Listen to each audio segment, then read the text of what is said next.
This is TWiT. Music has always been a part of Apple's DNA. We first revolutionized the music industry with iTunes. He's showing the first version of iTunes. Then we the first iPod. changed the way people listen to music on the go with the iPod.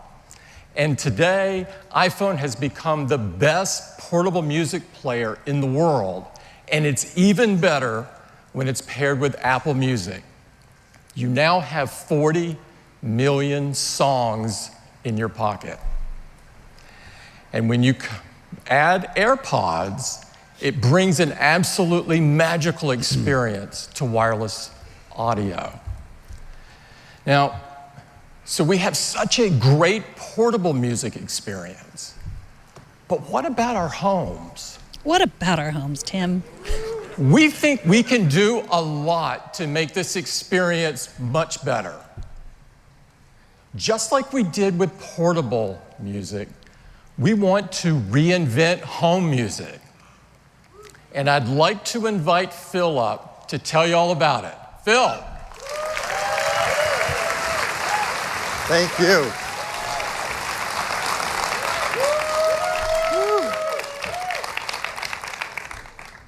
This is really exciting. The chance to reinvent the way we enjoy music in the home. I can't think of anything that matters more to so many of us. Why hasn't this happened yet? There certainly are a lot of companies hard at work making products to enjoy music in our home. But none of them have quite nailed it yet. Some have worked hard to make wireless music sound good around our homes. He's showing us some speakers. These aren't smart speakers.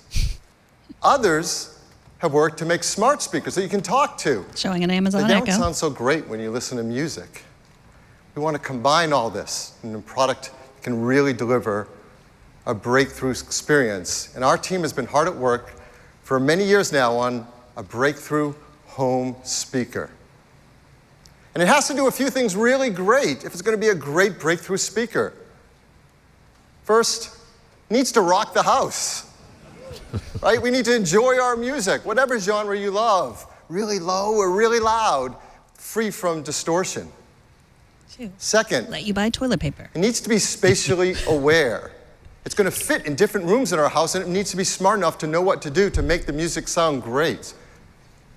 Third, it has to be really fun to use. It has to have a built-in musicologist, an expert on music, who can help us to hear the music we love or discover music we're going to love. Now, we're working on this speaker for later this year, but we want to give you, 6,000 of our closest friends, a sneak peek at it this morning. And here it is. It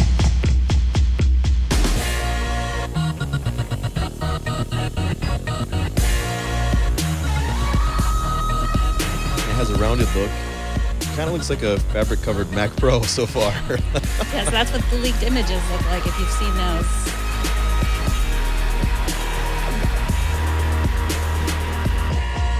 Black, white, space gray. Looks like a marshmallow. It is absolutely beautiful, and we call it HomePod. HomePod. Interesting name. Not the Siri Speaker, not Apple Speaker. Just like HomePod. iPod reinvented music in our pockets, HomePod is going to reinvent music in our homes. You live inside a HomePod. So let's talk about these features. First, rock the house. The HomePod is just under 7 inches tall.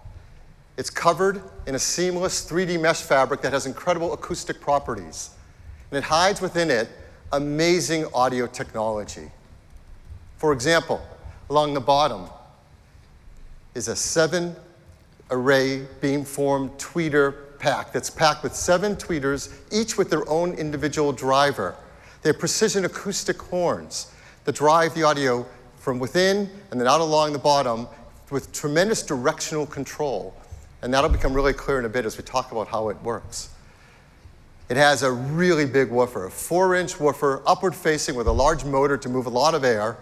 It has automatic bass equalization and dynamic software modeling so that as we turn the volume up, it's free from distortion. And all of this is controlled by an Apple A8 chip.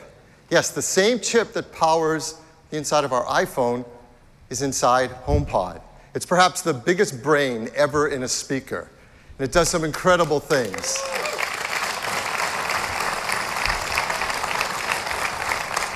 It does real-time acoustic modeling, audio beamforming, and multi-channel echo cancellation. You don't have to know what any of that is, just know that it sounds incredible. Next, talk about this spatial awareness. Well, what does that mean?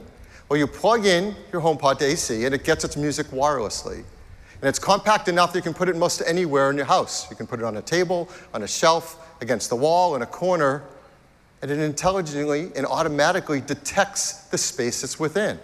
And it uses that information to adjust the audio, to balance it, and take full advantage of the environment and create a very spacious sound. Now, we want to give you a sense of what that experience is like. So we want to play some music in this room and show you a visual simulation to give you an understanding of some of the technologies it's using and how it's adapting them to make an incredible sound out of this compact speaker. So we're going to start by playing an audio track, and it'll be a full mix, and then we're going to break it down into some of the components that the HomePod controls.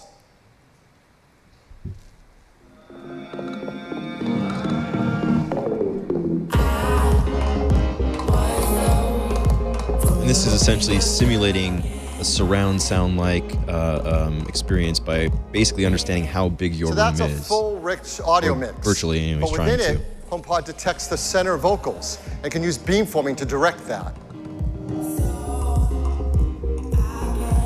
Instead of having a bunch of Sonos everywhere.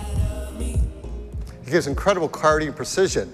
And then it can detect something called direct energy with the instrumentation and direct that in the room as well.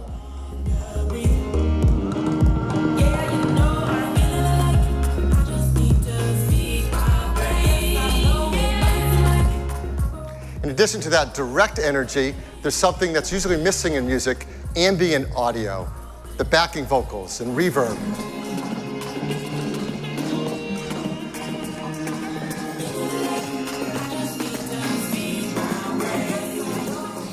HomePod can direct all of this and pull it together to a full, rich mix that fills up your room.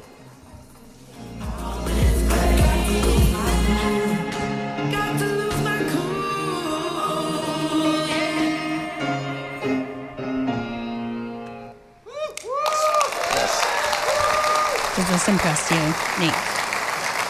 It's a really Save my remarkable comments for the end. experience to hear this kind of a spacious absorbing sound this. come from such a compact speaker. And if you love one, you should see what it's like when you set up two and they automatically work together to give this incredible spacious sound that really has the power to rock your house. Does it do multi-room? Next, a musicologist, this intelligent helper to help us discover the music we love.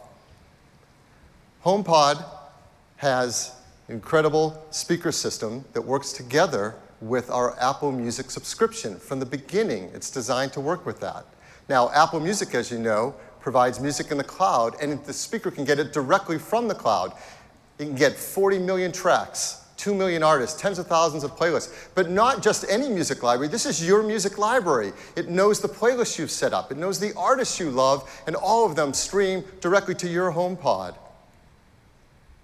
It works with an array of 6 microphones around the middle. So as you talk to it and you say those magic words, "Hey Siri," you see a waveform light up on top, and now it can respond to your commands and help serve up the music you want to hear. The Siri team has worked very hard to adapt the domain of music and Siri to be even greater and understand more of the questions we're going to ask about music. Simple things, obviously, like play Beats One Radio. We all want to do that. Or play I'm Poppy. Check it out if you don't know what that's about. Play something new. Who's singing on this track? Something I ask all the time. Who's playing drums on this track? Or complex questions like, what was the top song on May 5th, 2016? Or just play more like that, or I like that song. These are free form. Siri doesn't need a specific list of commands. It can interpret what you're saying and help you discover the music you love. And even better, you don't have to just sit next to the HomePod to talk to it. You can be across the room and speak to the HomePod even while loud music is playing, and the speaker array and the microphones can pick it up and hear what you're saying. So HomePod, it has the power to rock the house. It has spatial awareness so that it understands the rooms we place it within. And it has the fun interactivity of Siri becoming a musicologist and helping us to listen to the music we love. And since Siri's built in there and you can speak to it, well, the team's also worked hard to make it a great and helpful home assistant as well. We said the domain of music is something Siri knows really well in HomePod. There are other domains as well. We've worked hard to pick the first ones that we think matter most in a product like HomePod. So of course, you can play your podcasts, but it can also do things like give you news, give you weather, traffic, sports. You can ask it to set a reminder, set a timer, text someone with messages. And if you have HomeKit devices set up in your home, you can speak to your HomePod and control your HomeKit devices. So for example, with a HomePod set up, you can say, when do the Red Sox play next? They're going to beat the Yankees, trust me. Tune to NPR instead. Flip a coin. Remind me to bring snacks to a party. You can set up reminders, check all these sports, news, and weather, all directly with your voice. Talk to a HomePod to get the information directly from the cloud. And if you have HomeKit devices set up, you can say simple things like, are the lights on? Turn the heat up. Turn on the air conditioning. Bring the shades down halfway. Turn off the lights in the bedroom. And if you've set up scenes in HomeKit, you can control those as well. You can say, I'm home. It's movie time. I'm leaving now. And the whole scene can automatically happen just by talking to your HomePod. And because there is a HomePod base, a HomeKit base built into HomePod, that means anywhere in the world, once you've set up your first HomePod, you control your HomeKit devices remotely using the built-in Home app on your iPhone or iPad. Now, setting up a HomePod and its microphone array in your home, you probably have a question that we've worked really hard to deal with, which is privacy. Our team cares deeply about your privacy. So for example, it has that magic phrase, hey Siri. Until you say it, nothing's being sent to Apple. It recognizes when you do say it, and from that point, it sends an anonymous Siri ID in order to help you with the commands you're looking for. And of course, that communication is all encrypted. So this is the HomePod. It's a breakthrough home speaker. Typically, Wi-Fi speakers, if they're good quality, are $300 to $500. And a smart speaker might cost you $100 to $200. So it's not unreasonable for a HomePod to be priced in the range of $400 to $700. So we're really excited to tell you that HomePod is going to be priced for $349. More expensive than the Amazon Echo. And Google Home. And the Google Home. Comes in white and space gray. It'll start shipping this December, first in the US, the UK, and Australia. And then next year we'll start bringing it around the world. So that's HomePod.